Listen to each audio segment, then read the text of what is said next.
شان و شرف ملت تاجیک، شان و شرف ما برای پدرها است که در روی وطن برای حمایت با مردم تاجیکستان یعنی فرزندان ما سر می‌آورند. الوداع ای جان و پیوند پدر، الوداع ای نور چشمانم پسر. تا که باشد کشور ما در امان، بهر خلق و میهنت گشت سپر. با شجاعت بهر حفظ مرز پاک، تا نگردد از زمین کم گرد خاک. همچو دیوار ستاده پیش خصم، نقش بدخواهان فتاد اندر مغاک. رفتی از دهر ای پسر جان و جگر، جاودان شد کار تو پیش نظر. هر کسی در حفظ میهن جان دهد، زنده گردد زنده گردد از دیگر. عشق میهن پرچم ننگ تو بود، وصف آن آیین و فرهنگ تو بود.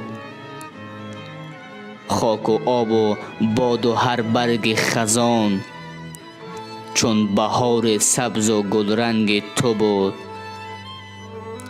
رستم آسا پهلوان پیش نظر، ترس جا کرد در دل سرحد گذر.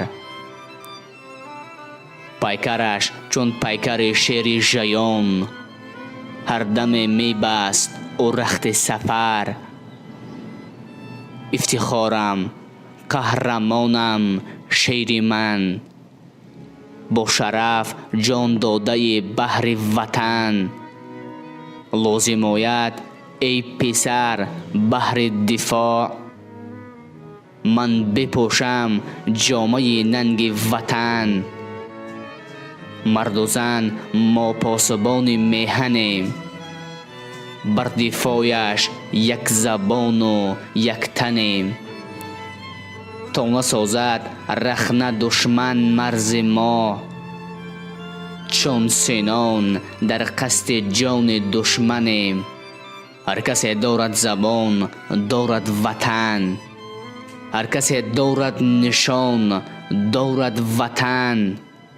هم جسارت هم خرد باشد، ولی هر کسی دارد توان دارد وطن.